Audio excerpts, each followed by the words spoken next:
Bon, Denis, mardi, le HAC jouait son match en retard contre Valenciennes. Le HAC a fait une bonne opération en remportant ce match 4-3 et se remet un petit peu dans la course au play-off, rentre dans ce groupe élargi. Oui, on peut dire ça. On a fait une belle opération. Maintenant, il va falloir y rester dans ce groupe et même essayer de grappiller des places week-end après week-end, vendredi après vendredi. Donc voilà. Bon, il y a un petit bémol, plus particulièrement quand on est défenseur, c'est gagner un match en encaissant 3 buts dans un match.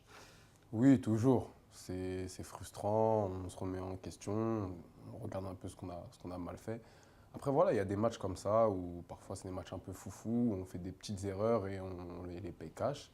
Mais bon, l'important, c'est que collectivement, on a réussi à surmonter tout ça et Mhm. prendre les 3 points. Je pense qu'on va retenir que ça. Oswald soulignait un petit manque de concentration sur le deuxième but encaissé qui a terminé juste après le deuxième but du HAC sur la relance. Voilà.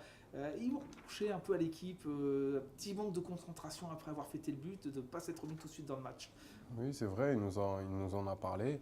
Et je pense que ce sont des choses qui ne doivent pas se reproduire tout simplement, parce que c'est pas professionnel de se prendre un but 15 secondes après avoir marqué et suite à un engagement.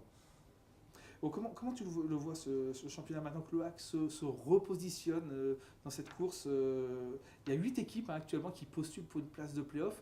Est-ce que c'est facile voilà, toutes les semaines de se remettre dans une guerre comme ça à 8 pour au moins atteindre ces 3 places de play-off? Bon, après, moi, je ne dirais pas qu'on se repositionne. Je pense que après le match du Restart, par contre, on Il y avait ce pourra. match en retard qui faisait que le HAC Oui, avait 3 points potentiels en moins. c'est sûr. Mais je pense qu'il va falloir prendre aussi ces 3 points contre le Red Star pour pouvoir faire quand même un bilan et voir où on est dans ce mini-championnat du haut de tableau et pour finir la saison du mieux possible. Et surtout être régulier, parce que les équipes qui sont en haut, ce sont des équipes qui sont régulières. Mhm.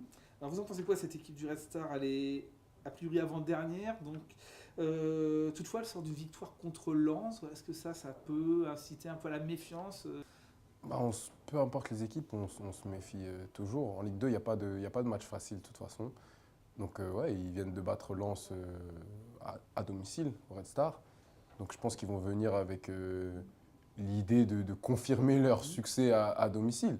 Donc il va falloir être vigilant et il va falloir en faire plus, je pense, pour les déstabiliser. Mhm. Bon là on va rentrer dans une période encore de 4 matchs en 12 jours. Est-ce que vous allez vous y préparer dès maintenant sur c'est encore un nouveau raid là, qui s'annonce de 12 jours intense. Entre deux il va y avoir de la Coupe de France. Il va peut-être pas falloir aussi se démobiliser sur la Coupe de France et bien bien préparer aussi et anticiper ce rendez-vous de jeudi qui va vite arriver. Oui, après ça, c'est le coach et le staff qui vont tout faire pour qu'on soit le plus concentré possible et le mieux physiquement pour aborder ces matchs. Donc voilà, la coupe, ça va être un match important puisqu'on vise, Mhm. on vise le plus loin possible. Donc Ça reste bien présent dans la tête du groupe, ce match de coupe qui va arriver, noyé entre 3 matchs importants. oui, c'est un objectif parmi tant d'autres. Après, on a la tête vraiment au championnat et c'est le plus important, je pense.